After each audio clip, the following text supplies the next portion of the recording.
안녕하세요, 락사입니다. 예전에 개봉했던 영화 23 아이덴티티를 기억하시나요? 영어 원제로는 스플릿이라는 영화죠.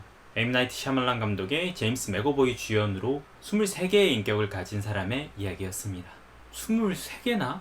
라고 생각을 하실 수도 있겠습니다만 실제 다중인격 살해인 빌리 모리건이라는 인물은 24개의 인격을 갖고 있었다고 하네요.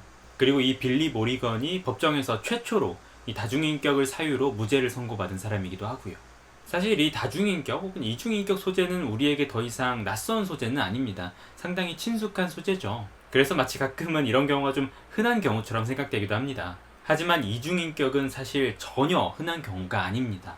정식 명칭은 해리성 정체감 장애라는 용어로 실제 전 세계적으로 350여 명의 증례만 보고될 정도로 아주 특이한 케이스죠. 또한 환자마다 경우가 완전히 달라서 어떤 환자는 이제 구체화된 인격을 가진 나뉜 사람도 있고 아닌 사람도 있다고 합니다. 그래서인지 진단 자체도 상당히 어렵다고 하네요. 이러한 해리성 정체감 장애가 대두된 것은 아마 단 하나의 작품 때문이 아닐까 싶은데요. 바로 그 작품 덕분에 우리는 이후로도 수많은 이러한 소재를 볼 수 있게 된 것이죠. 오늘 여러분들께 소개해드릴 작품 바로 로버트 루이스 스티븐슨의 1886년작 지킬 박사와 하이드입니다. 사실 이제 지킬 박사와 하이드는 너무나 유명하여서 굳이 설명을 필요로 하지 않습니다. 딱 제목만 들어도 이중인격을 떠올리게 되죠. 국내에서는 뮤지컬이 한창 흥행을 하면서 정말 유명세를 타기도 했었는데요. 아마 뮤지컬은 보신 분들이 많으리라 생각이 드네요. 이중인격이라고 하지만 둘의 모습은 완전히 다릅니다. 이 지킬 박사와 하이드는 신체 외양부터 성격, 말투, 그에 따른 행동까지 판이하게 다르죠. 먼저 지킬의 경우를 보자면 지킬 박사의 친구인 워터슨 변호사는 지킬을 이렇게 묘사합니다. 50살의 건장하고 균형 잡힌 체형에 수염을 기르지 않은 얼굴이었다.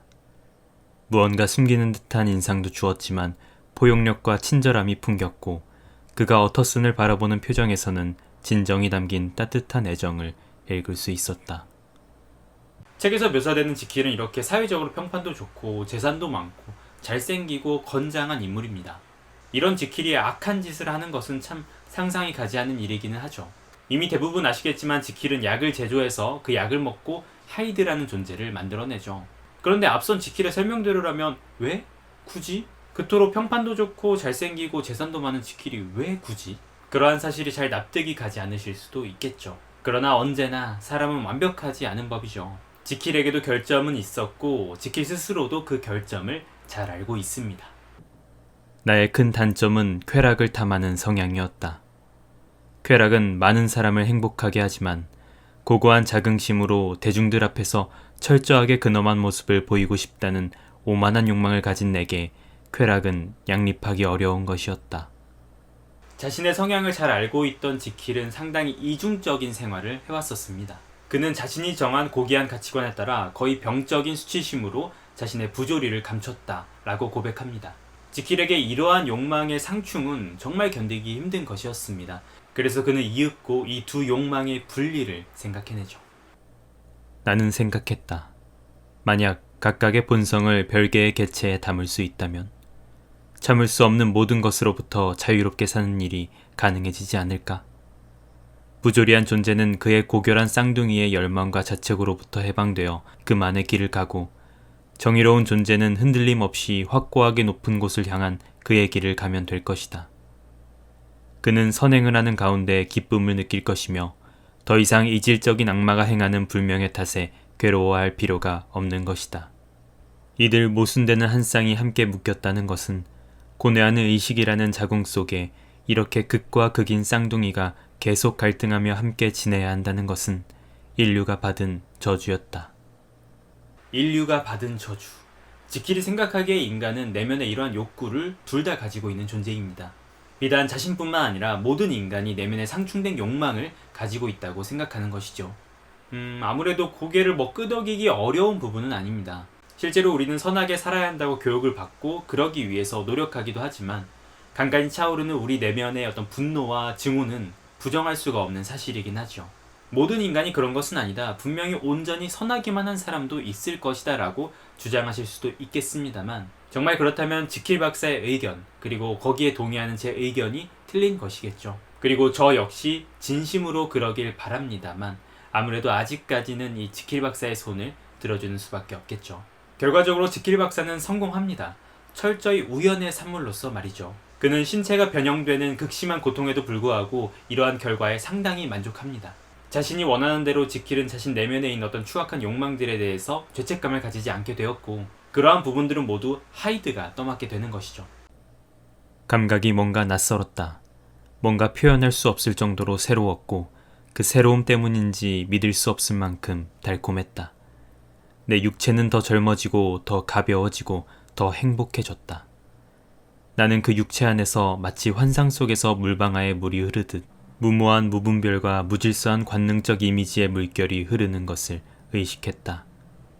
책임감이 녹아 사라지고 알려지지 않은 그러나 결코 순수하지 않은 영혼의 자유로움도 인식할 수 있었다. 이렇게 지킬과 하이드는 철저히 다르면서도 떨어질 수 없는 관계를 시작하게 되는데요. 자, 지킬을 좀 보았으니 하이드를 살짝 봐볼까요? 하이드는 분명 지킬과 다르게 생겼습니다. 체구도 훨씬 작고요. 이 하이드의 얼굴을 본 사람들은 기형이라는 단어를 자동적으로 떠올리게 되거든요. 사실 뭐 이런 설정은 우리에게 상당히 익숙하긴 합니다. 앞선 지킬에 대한 묘사만 기억하더라도 좋은 사람 주인공은 언제나 수려한 외모에 좋은 것들을 갖추고 있죠. 그리고 반대로 악한 사람, 이 범죄자 등은 흉측한 외모나 기분 나쁜 분위기를 내뿜고 있고요.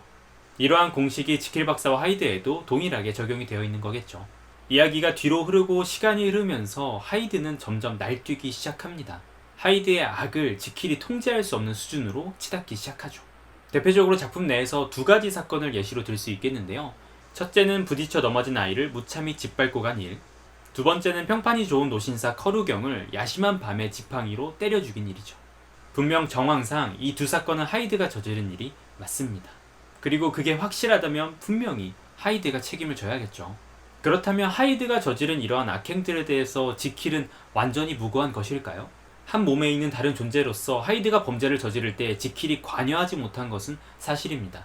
그러나 하이드가 그런 일이 있을 때마다 뒷수습을 해주고 차후에도 하이드가 아무 문제없이 살아갈 수 있도록 재반사항을 마련해 주는 것이 지킬이라는 점은 어떻게 생각해야 할까요? 그리하여 지킬 박사로서의 내가 무슨 일을 당하더라도 재정적인 손실 없이 에드워드 하이드로 새 생활을 시작할 수 있도록 해두었다.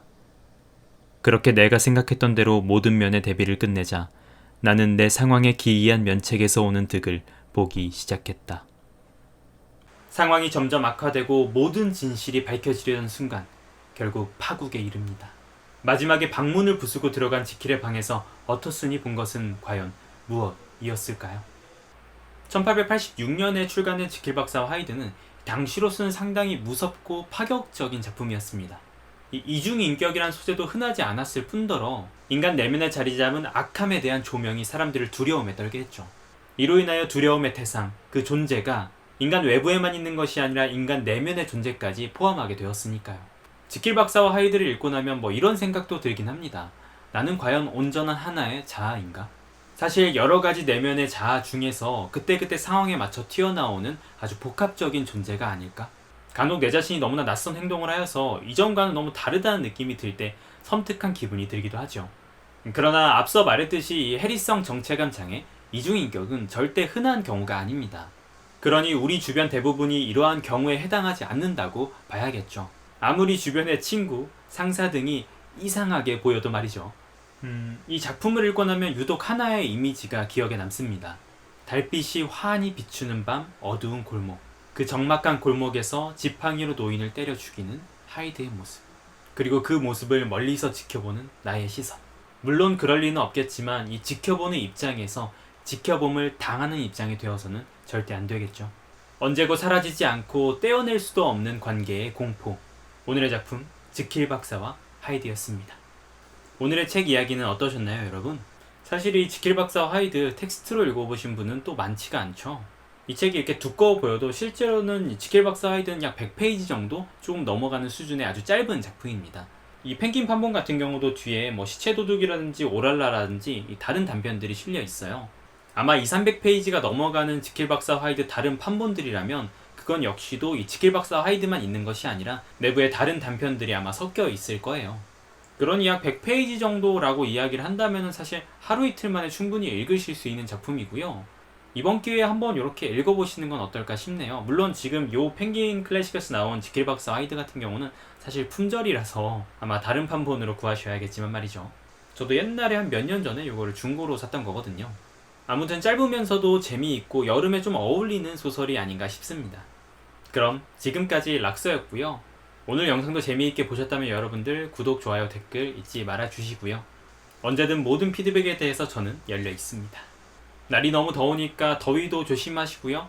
그럼 안녕.